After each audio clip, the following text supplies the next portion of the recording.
میرے ابو شہید ہو گئے تھے اور جب سے وہ شہید ہوئے ہیں تب سے ہمارے گھر میں لکڑیاں نہیں ہیں اور ہمیں ٹھنڈ بڑی لگتی ہے۔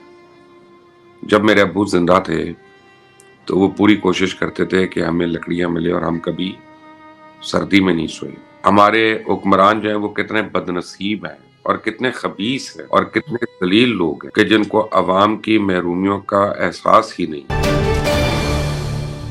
السلام علیکم، آپ دیکھ رہے ہیں مبشر لقمان یوٹیوب چینل۔ میں اس وقت لندن میں ہوں اور پاکستان میں صرف خبریں آ رہی ہیں کہ کے پی کے اسمبلی جائے گی نہیں جائے گی، پنجاب کا کون نگران وزیر اعلیٰ ہوگا۔ اور مجھے صبح کسی نے ایک ویڈیو دیکھی اور میں نے یہاں پہ جب اٹھ کے دیکھی وہ تو آپ یقین کریں it was a heart melting video, اور وہ دیکھ کر میرا دل بڑا خراب ہوا۔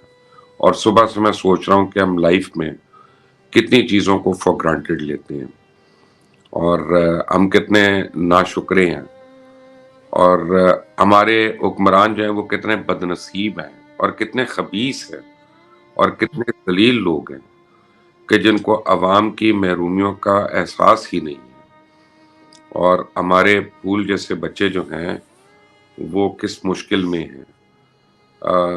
میرے پاس ویڈیو جو آئی وہ 2 بچیوں کی تھی، چھوٹی بچیوں کی، اور مجھے تو نہیں پتا کہ وہ کیا بول رہی ہیں، لیکن جو اس میں ٹرانسلیشن لکھی ہوئی تھی وہ کافی تھی بتانے کے لیے۔ پھر ان میں سے ایک بچی جو تھی وہ رونا شروع ہو گئی۔ بڑی سمپل ویڈیو ہے۔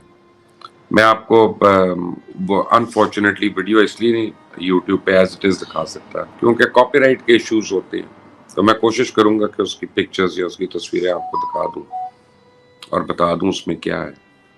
2 چھوٹی بچیاں، ان میں سے ایک جو ہے وہ، اب مجھے نہیں پتا پشتو بول رہی ہیں یا دری بول رہی ہیں، ہو سکتا ہے افغان بچیاں ہوں، ہو سکتا ہے پٹھان بچیاں ہوں، لیکن ہیں تو بچیاں۔ ان میں سے ایک یہ کہہ رہی ہے کہ ہم انکل روز رات کو ٹھنڈ میں سوتے ہیں، بہت ٹھنڈ میں سوتے ہیں کیونکہ ہمارے پاس لکڑیاں نہیں ہیں جلانے کو، اور میرے ابو شہید ہو گئے تھے اور جب سے وہ شہید ہوئے ہیں تب سے ہمارے گھر میں لکڑیاں نہیں ہیں اور ہمیں ٹھنڈ بڑی لگتی ہے۔ جب میرے ابو زندہ تھے تو وہ پوری کوشش کرتے تھے کہ ہمیں لکڑیاں ملے اور ہم کبھی سردی میں نہیں سوئے، اس طرح ہمیں تکلیف نہیں ہوئی۔ تب غریب ہو یا امیر ہو، انسان اپنی اولاد کے لیے اپنی حیثیت کے مطابق کرتا ہے، لیکن یہ ہے کہ وہ بچیوں کو اس آدمی نے وارم رکھا ہوا تھا، کم از کم ان کو ٹھنڈ میں ایکسپوز نہیں ہونے دیا تھا۔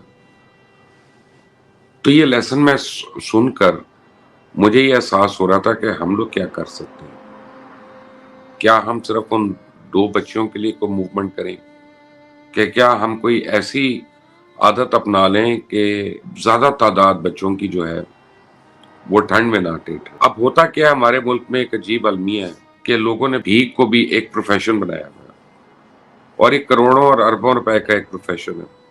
پروفیشنل گینگز ہیں جو بھیک مانگتے ہیں، لوگ سرجریز کرواتے ہیں، ٹانگیں کٹواتے ہیں، بازو کٹواتے ہیں اور وہاں پہ بھیک مانگتے ہیں۔ خیر بھیک تو ہماری سرکار بھی مانگتی ہے ہر وقت، جو بھی آتا ہے وہ بھی مانگتا ہے، وہ چاہے نون لیگ ہو، چاہے پیپلز پارٹی ہو، چاہے پی ٹی آئی ہو، چاہے جو بھی ہو، اور پھر اسی بھیک میں سے جو پیسہ آتا ہے اسی میں سے عیاشیاں بھی کرتے ہیں، کھا بھی جاتے ہیں یتیموں کا مال، غریبوں کا مال۔ آپ دیکھیں نا کہ اتنے عزت دار لوگ ہیں، لیکن چودھری ظہور الہی جو ہے مرحوم، اللہ مغفرت کرے ان کی، ایک بھینس چوری سے بنا تھا۔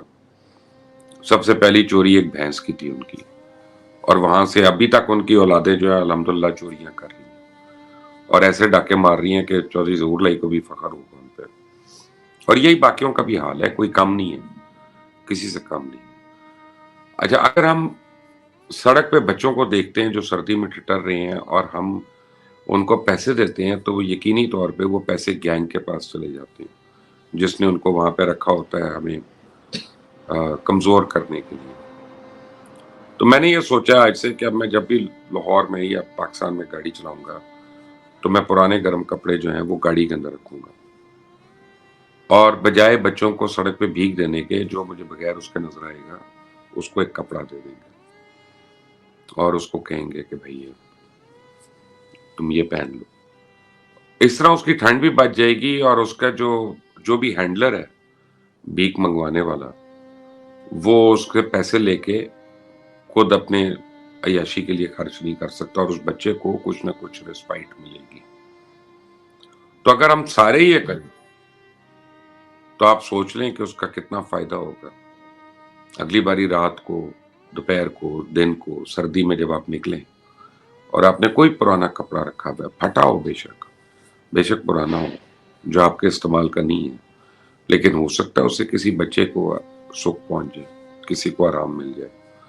اسی طرح کل رات کو ہم ایک ریسٹورینٹ میں گئے تھے یہاں پہ لنڈن میں. تو آبویسلی ہوسٹ ہمارا بڑا لیوش تھا اور اس نے بڑا بڑا کچھ منگایا ہوا تھا. تو آج صبح کو میں یہ سوچ رہا تھا کہ ہم اکثر کیا کرتے ہیں کہ شرم میں اس کھانے کو پیک نہیں کراتے کہ یار اس میں ہوسٹ ہے کوئی اور، یا کوئی اور کھلوا رہا ہے تو وہ کیسا سوچے گا کہ ہم نے کھانا رکھ لیا. لیکن مقصد یہ ہے کہ اگر ہم ہر جگہ جہاں پہ ہم باہر کھانا کھا رہے ہیں، میں یہ تو نہیں آپ کو کہوں گا کہ کم کریں، میں آپ کو یہ تو نہیں کہوں گا کہ نہ کھائیں، کیونکہ وہ بھی ایک ان نیچرل سی بات ہے کہ جس کو اللہ نے دیا ہے اس نے خرچ بھی کرنا ہے. اور پتہ نہیں اس کے خرچ کرنے میں بھی کتنے کاروبار چل رہے ہیں، کتنے لوگوں کی نوکریاں رہنی ہیں. لیکن ہم یہ ضرور کر سکتے ہیں کہ ہم ذرا اپنی جھوٹی انا نہ بنائیں اور جو کھانا بچ جائے اس کو ہم پیک کر دیں. کیونکہ ابھی تک ایسا تو کوئی ملک نہیں میں نے دیکھا کہ جہاں پہ باہر لوگ نہ ہوں جن کو کھانے کی ضرورت ہو، اور وہ کھانا اگر ہم نے خود نہیں بھی کھانا تو ہم کسی ایک کو دے دیں. ہمارے لیے تو چند والے ہیں وہ جو ہم نے چھوڑ دی، لیکن کسی اور کے لیے ہو سکتا ہے اس کی زندگی بچ جائے، اس کو رات آرام سے نیند آ جائے. سو یہ چھوٹی سی چیزیں ہیں، لیکن اگر ہمیں احساس ہو جائے تو اس کے لیے ہمیں بڑا لیڈر ہونے کی ضرورت نہیں ہے، ہمیں اس کے لیے بڑا کوئی سیاستدان ہونے کی ضرورت نہیں ہے، ہمیں اس کے لیے زیادہ امیر ہونے کی ضرورت نہیں ہے. ایک ایٹیٹیوڈ ہے کہ how can we be effective. کیونکہ جس طرح کے ہمارے سیاستدان اور جس طرح کے ہمارے حکمران ہیں، ان کو تو خیال نہیں آنا. ان کو تو خیال بھی آئے گا تو اپنی پبلسٹی کے لیے آئے گا، اپنی تصویریں اتروانے کے لیے آئے گا. ایک میں نے تصویر دیکھی تھی، میرا خیال ہے کہ پورے پاکستانی قوم کے منہ پہ وہ ایک تھپڑ تھا کہ جناب کچھ ہمارے سیاسی لیڈر ہیں، کاؤنسلر یا پتہ نہیں کس لیول کے ہیں، اور ایک گٹر کا ڈھکن لگانے کے اوپر ان کو مبارکباد پیش کی جا رہی ہے اور وہاں پہ فوٹو شاپ ہو رہی ہے، فوٹو اپرچونٹی ہو رہی ہے. اب اور اگر یہ تصویر شیئر بھی ہو رہی ہے ہر جگہ پہ تو اس سے پتہ چل سکتا ہے کہ ہم کتنے مورلی ہم بینکرپٹ ہو چکے ہیں اور ہمیں کوئی احساس نہیں ہے. آپ یہ دیکھیں کہ اس وقت بھی as I record this video 1/3 Pakistan کا پانی کے اندر ڈوبا ہوا ہے سیلاب کے. بلوچستان میں ہے، سندھ میں ہے، ساؤتھ پنجاب میں ہے، کچھ کے پی کے میں ہے. اور آپ اندازہ کریں کہ جو گرمی میں نہیں رہ سکتے وہاں پہ، اس وقت سردی میں ان کا کیا حال ہوگا. کیونکہ اب وہ خبر نہیں ہے تو ہمارے ذہن سے نکل چکا ہے اور ہم نے وہ ہیلپ کرنی چھوڑ دی ہے. نہ این جی اوز جا رہی ہیں، سیاسی لیڈروں نے تو کیا کرنا، نہ ہم لوگ جا رہے ہیں. تو maybe the time has come for a wake up call کہ ہم لوگ اپنے ارد گرد دیکھیں. اور اس طرح مسیحا بننے کے لیے انسان کو ارب پتی ہونے کی ضرورت نہیں ہے.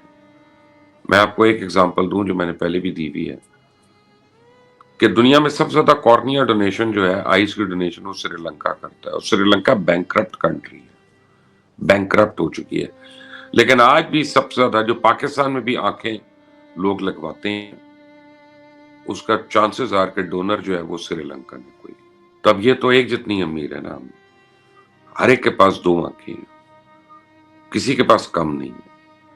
لیکن یہ اپنی اپنی سوچ کی بات ہے کہ ہم نے اپنے وسائل کا استعمال کس طرح سے کرنا ہے. یہ جو ویڈیو آج دیکھی میں نے، یہ بڑی ٹریجک ہے. ہم ہر ایک کو نہیں ہیلپ کر سکتے، ہم جتنا مرضی چاہیں، لیکن ہم اتنا ضرور کر سکتے ہیں کہ جو ہماری نظروں کے سامنے ہو ہم اس کی اگر کیئر کر لیں تو اسی طرح معاشرے میں باقی لوگ بھی کر لیں گے. اور پھر کوئی اس بچی کی طرح یہ نہیں کہے گا کہ رات کو میں ٹھنڈ میں سوئی تھی کیونکہ میرا باپ شہید ہو گیا. اللہ تعالیٰ پاکستان کو اور پاکستانیوں کو اپنی امان میں رکھے. انٹل دی نیکسٹ ٹائم، اللہ حافظ.